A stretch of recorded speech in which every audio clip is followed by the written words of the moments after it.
You've just finished a completely exhausting move to South Dakota. The boxes are barely unpacked, and now you're dreading that inevitable headache-inducing trip to the DMV to transfer your driver's license. Well, welcome to this explainer.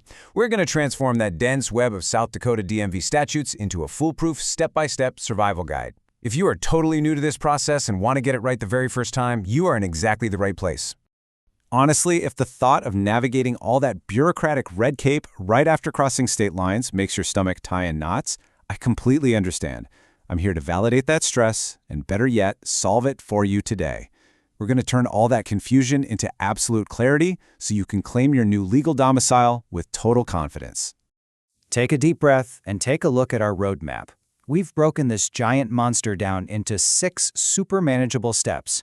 1. SD license requirements. 2. Gathering necessary documents.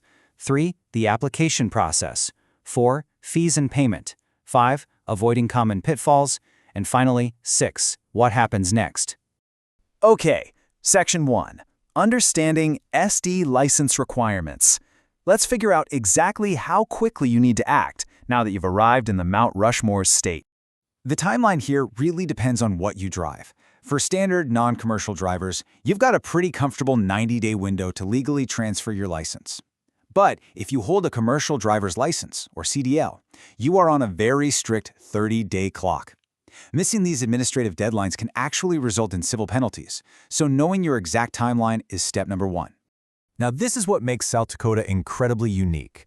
They offer a specific, totally legal path for highly mobile populations, think full-time RVers or digital nomads, to establish a legal domicile.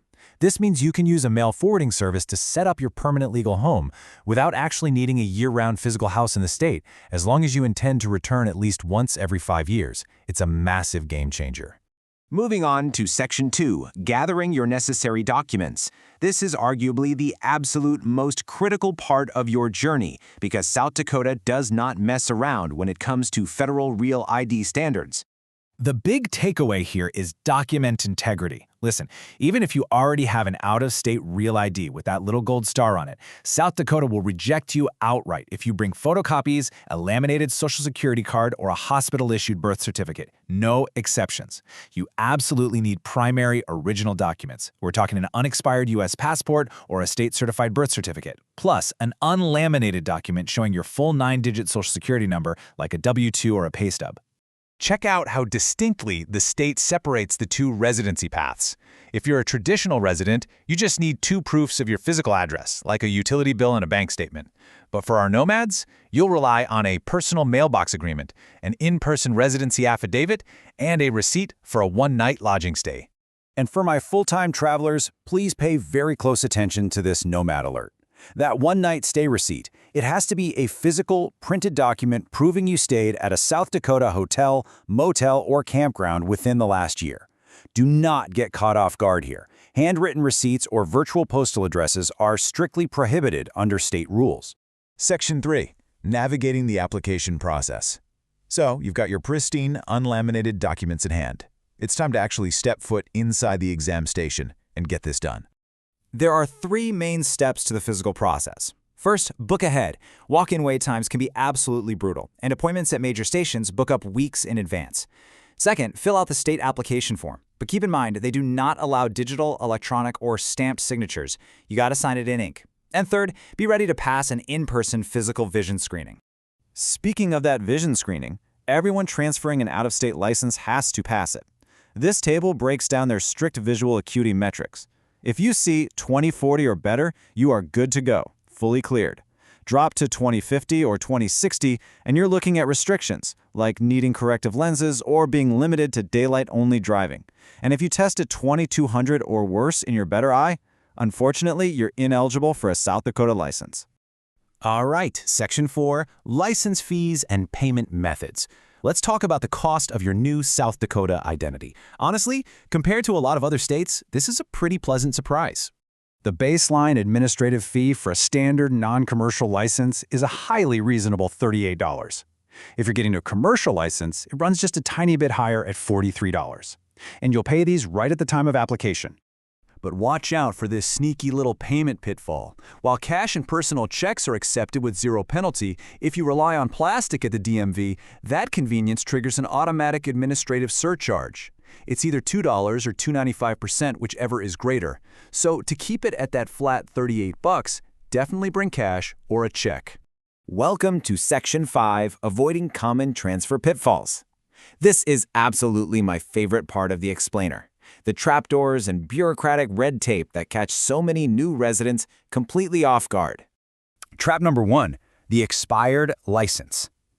Normally, if you bring in an unexpired out-of-state license, South Dakota legally waives both the written knowledge test and the road skills test. Awesome, right?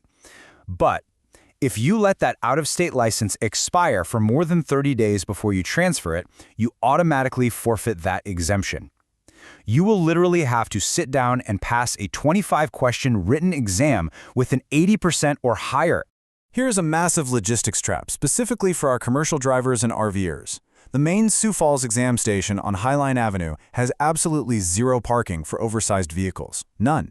You cannot bring your rig there. You have to either secure alternative parking somewhere else beforehand, or just pick a totally different exam station so you don't ruin your application day. Then there's the name change progression trap. If your current legal name doesn't perfectly match what's on your birth certificate, say because of a marriage or divorce, you can't just flash your current out-of-state ID. You have to provide a continuous, certified paper trail of every single legal name change that links your birth certificate to who you are today. And a huge heads up, church-issued marriage certificates are completely invalid. You need the government-certified records.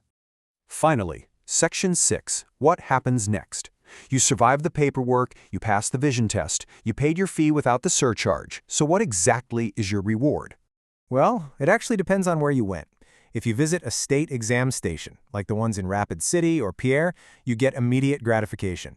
You literally walk out with your physical, permanent photo license on the exact same day.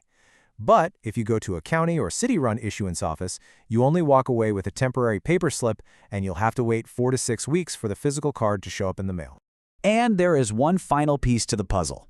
Don't forget that you must separately visit your local county treasurer. This is to handle your vehicle titles, registration, and South Dakota's 4% motor vehicle excise tax, which is also due within 90 days of arrival. So, are you ready to conquer the South Dakota DMV and claim your new legal domicile? Armed with this guide, you can skip the bureaucratic headaches, save yourself tons of valuable time, and tackle your relocation with absolute confidence. Why dread the DMV when you already hold the cheat sheet? What other confusing bureaucratic mazes are you nervously avoiding right now? Let us know, and maybe we'll decode those next. As a quick wrap-up, please remember this explainer is meant as a general, educational guide based on current source materials. Because laws and regulations can and do change, always verify specific details with official state resources, like the South Dakota Department of Public Safety, before making your final move. Safe travels, and welcome to South Dakota.